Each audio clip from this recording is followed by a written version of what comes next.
Welcome to the library.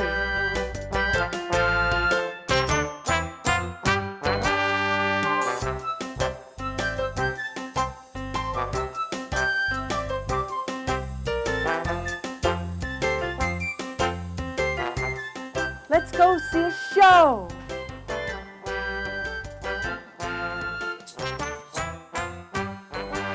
My name is Marcus Miller. We can communicate to each other using our drums, all right, as opposed to our mouths, because drums are the oldest language known to man, all right? We've been drumming on this planet for thousands upon thousands of years. In fact, how many thousands of years do you think we've been on this planet? Who has an idea? 201,000 years?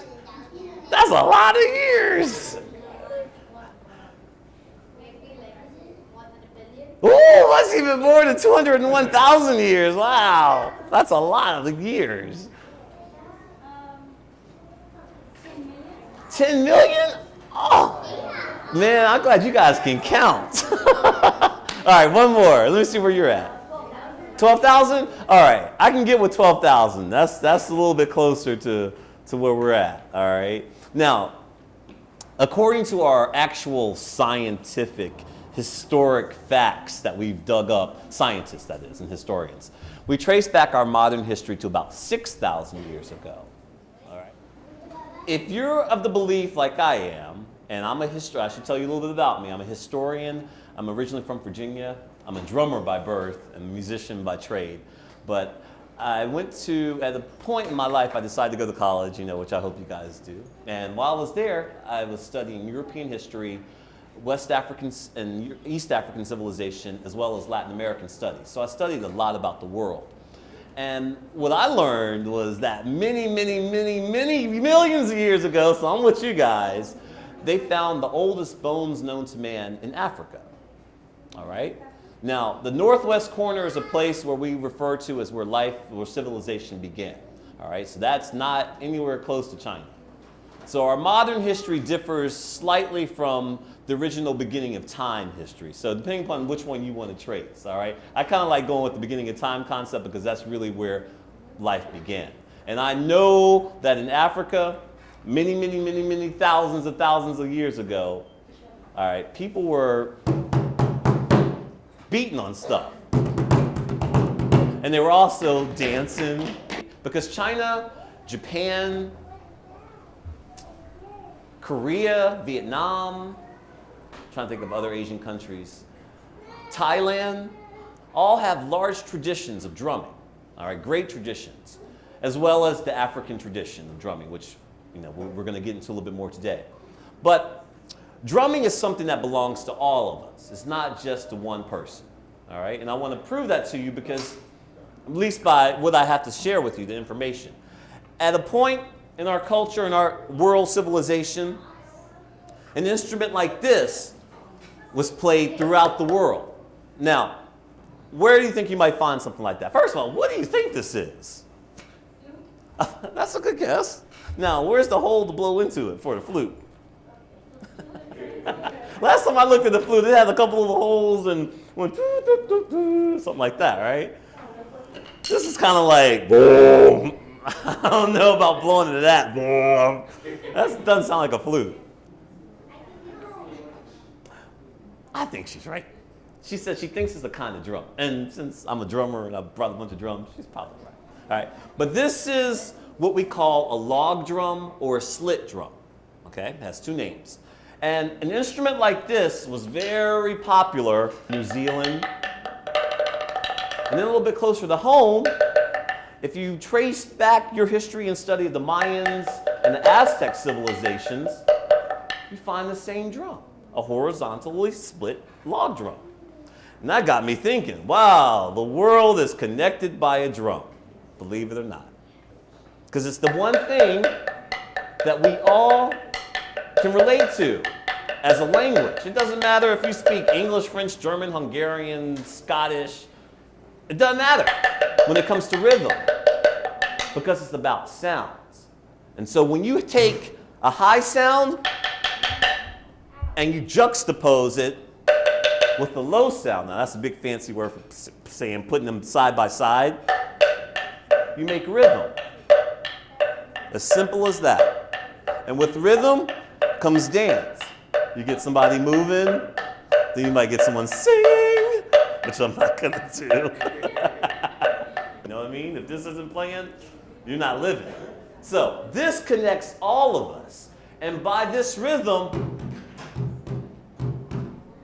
we can use our hands, which you said, to bring it to our ears so it's audible, so we all hear it and feel it.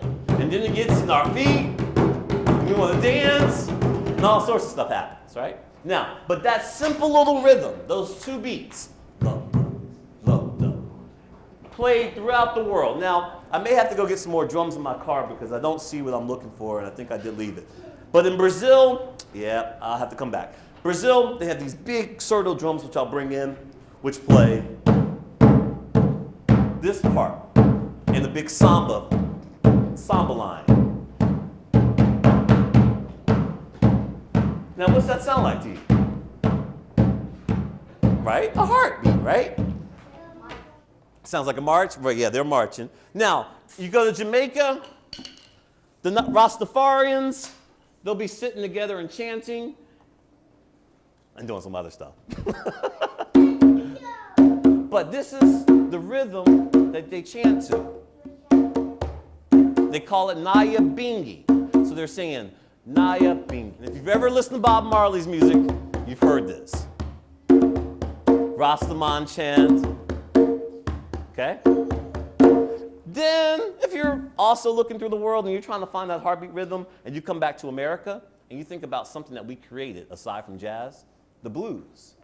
And the first rhythm in the blues that we learn as a drummer is called a shuffle, and it goes.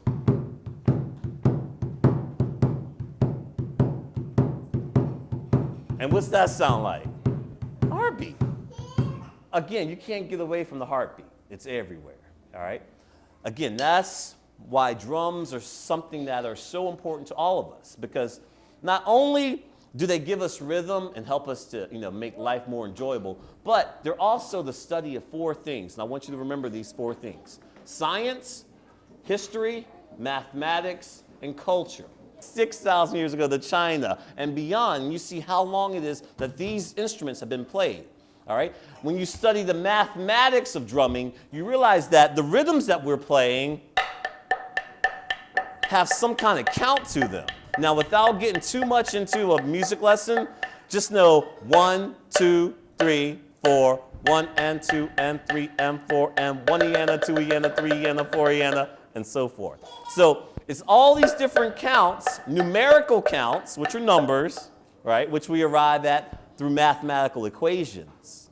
Now, the science of drumming, there are certain cultures, especially the African culture, and since this is Black History Month, I'm going to talk a little bit more about African cultures, but the belief that drums heal.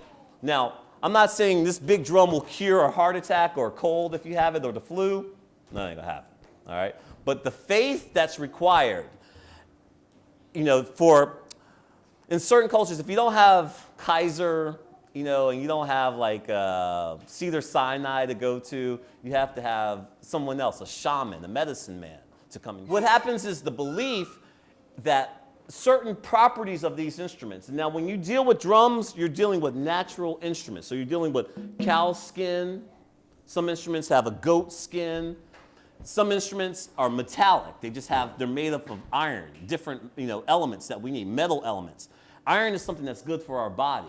So the belief from the African shaman, if they're playing a bell made of iron and they're playing it by your body, it'll heal. The properties of that iron will contact your body and help cure you if you have some internal ailment. Say your pancreas isn't acting right, all right, or your kidney is giving you some problems.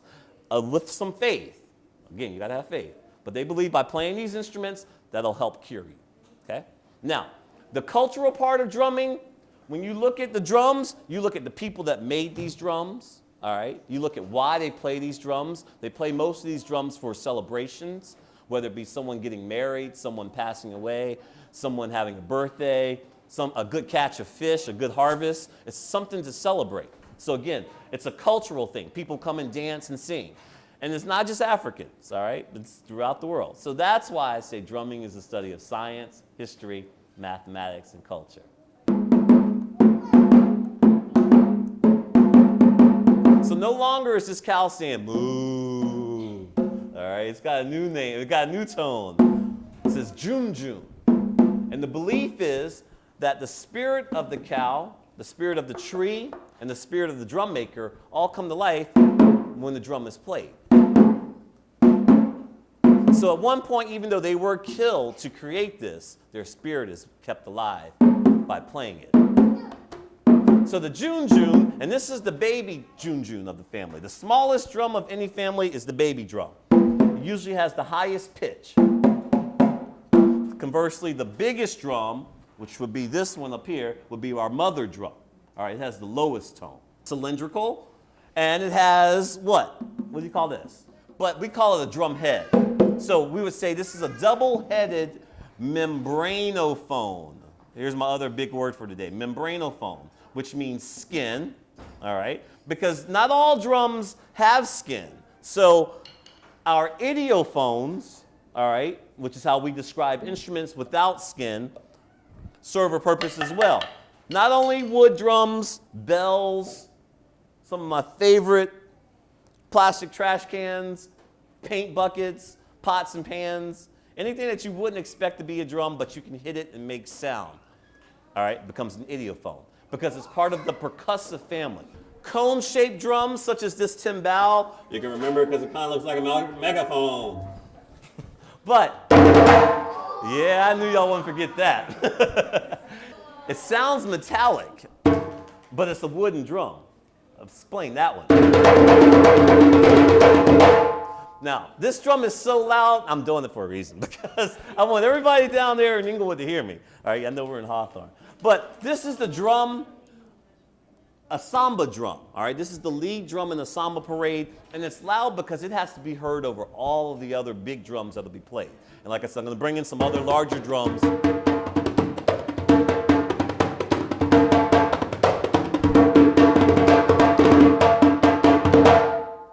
So yeah, this is an important drum. Now, other shapes of drums, they call this a goblet, okay? Now, a goblet is an old type of drinking glass from the Middle Ages, all right? Back when lords and serfs were hanging out. But this djembe,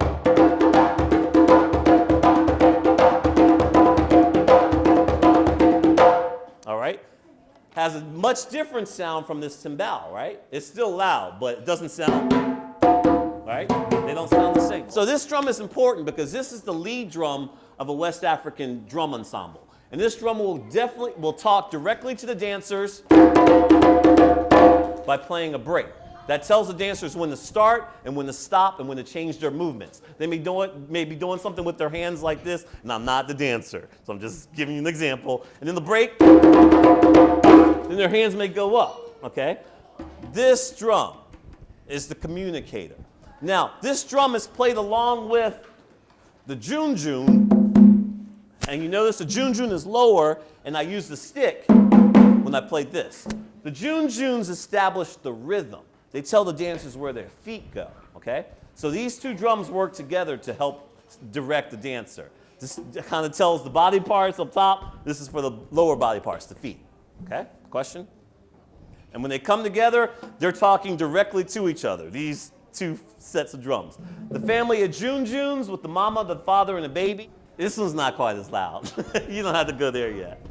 This one, see? This one's tame.